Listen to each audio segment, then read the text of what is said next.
Bismillahirrahmanirrahim. Assalamualaikum warahmatullahi wabarakatuh. Alhamdulillahirabbil alamin wassalatu wassalamu asrofil anbiya'i wal mursalin wa ala alihi wa sahbihi ajmain amma ba'd. Teman-teman semua, pada video pembelajaran kali ini semoga di kesempatan ini selalu dalam keadaan yang sehat, dalam perasaan yang bahagia, dan juga segala kebaikan selalu terlimpahkan kepada kita semua. Amin ya rabbal alamin. Nah, di video pembelajaran kali ini kita akan belajar bersama-sama yaitu tentang Islam dan Indonesia. Nah, mungkin pada penasaran kan apa yang akan kita pelajari pada hari ini, yaitu berkaitan dengan Islam dan Indonesia itu. Tapi sebelum itu kita akan mengetahui dulu KI dan KD yang akan kita bahas pada kesempatan kali ini. Yang pertama, saya akan membacakan terlebih dahulu KI atau kompetensi inti yang akan kita uraikan pada kesempatan kali ini. Yang pertama, kompetensi inti 1, yaitu menghayati dan mengamalkan ajaran agama yang dianutnya. Kompetensi inti 2, menunjukkan perilaku jujur, disiplin, bertanggung jawab, peduli, gotong royong, kerjasama, toleran, damai, santun, responsif, dan proaktif sebagai bagian dari solusi atas berbagai permasalahan dalam berinteraksi secara efektif dengan lingkungan sosial dan alam, serta menempatkan diri sebagai cerminan bangsa dalam pergaulan dunia.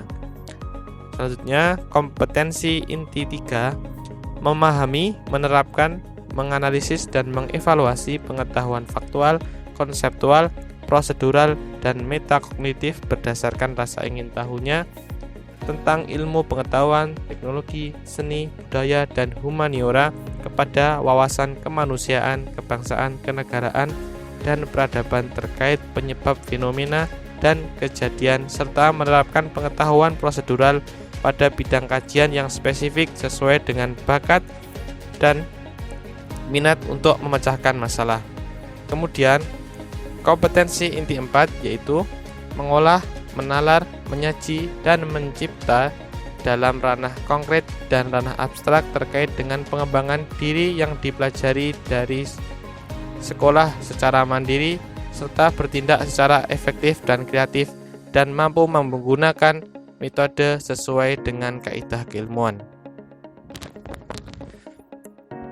Kemudian, kompetensi dasar atau KD yang akan kita pelajari pada kesempatan kali ini yaitu kompetensi dasar 3.1, menganalisis jalur dan proses awal masuknya Islam di Indonesia. Dengan indikator 3.1.1, menjelaskan kondisi Indonesia sebelum Islam. Indikator 3.1.2, menjelaskan jalur masuknya Islam ke Indonesia. Indonesia adalah sebuah wilayah yang terletak di antara dua benua, yaitu benua Asia dan benua Australia. Indonesia pada zaman dahulu disebut dengan sebuah wilayah Nusantara, memiliki iklim yang tropis dan juga curah hujan tinggi, sehingga menyebabkan adanya musim kemarau dan musim hujan dengan waktu yang berbeda di tiap-tiap wilayah. Nusantara atau Indonesia ini dikenal sebagai wilayah kepulauan, sehingga menjadi penghubung jalur perdagangan antara dataran Asia, terutama antara Cina dan India, yang menjadikan wilayah ini sebagai wilayah yang strategis dalam perdagangan antar bangsa. Dalam hal keyakinan, sebelum masuknya Islam, Nusantara ini masyarakatnya mayoritas menganut paham animisme dan dinamisme. Selain itu juga sudah ada ajaran agama Hindu dan Buddha di sebagian wilayah. Dalam hal perekonomian, dalam kehidupan sehari-hari, masyarakat Nusantara menjadikan tani sebagai mata pencaharian mereka untuk bertahan hidup. Setelah kita mengetahui bagaimana kondisi Nusantara atau Indonesia sebelum adanya Islam, selanjutnya kita akan sama-sama membahas tentang jalur masuknya Islam pertama kali di Indonesia. Nah, jalur masuknya Islam pertama kali di Indonesia ini terdapat banyak pendapat dan juga banyak teori-teorinya yang dikemukakan oleh para ahli.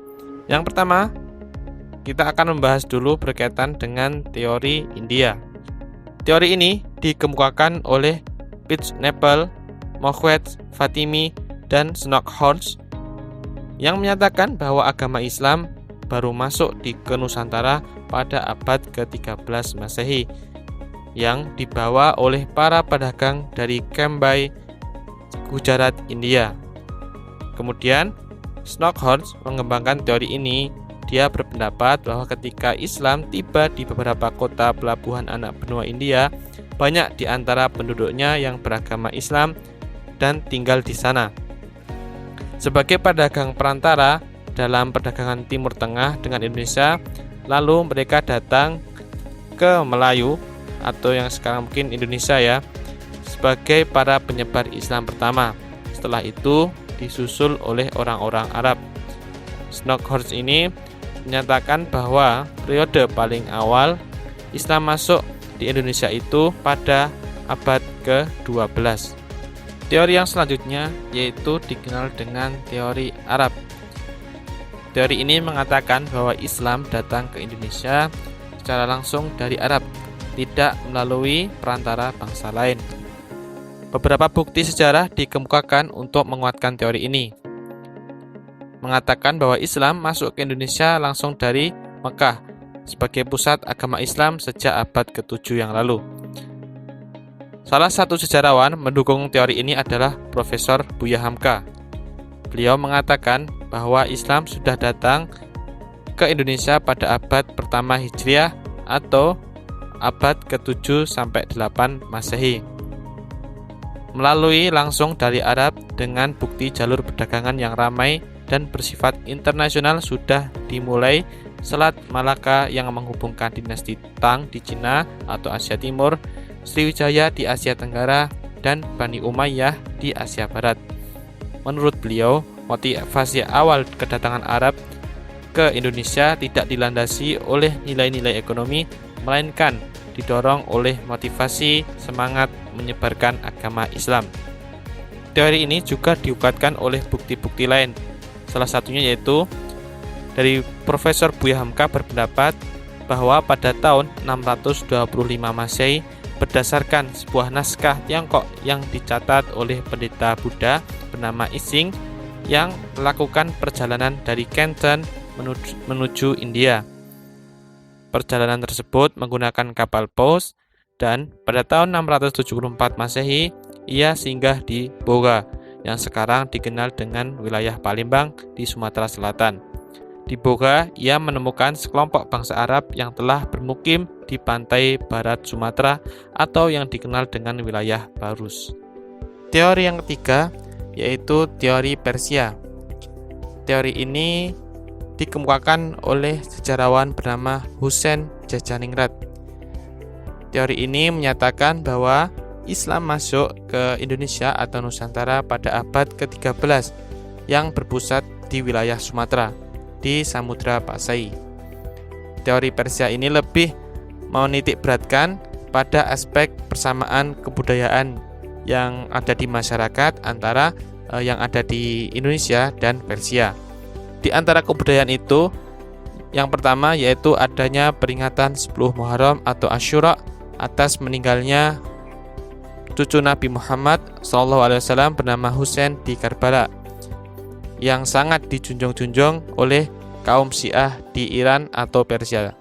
Kemudian di Sumatera Barat, peringatan tersebut juga ada kemiripan, yaitu yang disebut dengan upacara keranda tabut, yaitu mengarak keranda yang di atas namakan keranda Husain yang disebut keranda tabut untuk dilempar di sungai, sedangkan di Pulau Jawa ditandai dengan pembuatan bubur syurok.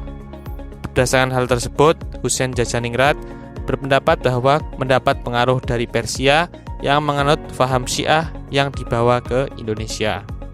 Baik, itu tadi ada beberapa teori jalur masuknya Islam di Indonesia. Yang pertama yaitu tadi teori India, kemudian teori Arab, dan yang ketiga teori Persia. Ketiga teori tersebut tentunya memiliki bukti-bukti untuk menguatkan teori tersebut. Tapi di antara bukti-bukti tersebut tentunya ada yang lebih kuat. Jadi dapat disimpulkan bila melihat bukti-bukti yang ada dari ketiga tersebut, Islam sudah bisa dipastikan masuk ke wilayah Nusantara atau Indonesia pertama kali itu pada abad ke-7, yaitu yang ditandainya dengan ditemukannya pemukiman orang-orang Arab yang beragama Islam di wilayah pantai barat Sumatera atau Barus. Memang secara langsung pada abad ke-7 Islam belum langsung menyebar secara luas kepada masyarakat Indonesia. Dan bisa saja mungkin itu hanya dianut oleh kalangan-kalangan tertentu. Dan kemudian barulah abad ke-12, abad ke-13 dan seterusnya Islam mulai tersebar ke seluruh penjuru Nusantara yang dibawa oleh para wali-wali dalam menyebarkan agama Islam di Nusantara. Nah, itu tadi teman-teman berkaitan dengan video pembelajaran siang hari ini berkaitan dengan Islam dan Indonesia, lebih tepatnya proses masuknya Islam ke Indonesia. Semoga dapat bermanfaat untuk kita semua, bisa menambah wawasan dan pengetahuan kita. Baik, dari saya cukup sekian. Saya ucapkan terima kasih atas perhatiannya telah menyaksikan video ini. Semoga kebaikan teman-teman semua dibalas oleh Allah Subhanahu wa taala. Dan jangan lupa untuk selalu semangat dalam belajar menuntut ilmu, karena insya Allah ilmu apapun itu akan bermanfaat untuk kita di dunia maupun di akhirat. Sekian dan terima kasih. Mohon maaf apabila banyak kekurangan. Hadanallahu wa iyyakum wa minkum. Wassalamualaikum warahmatullahi wabarakatuh.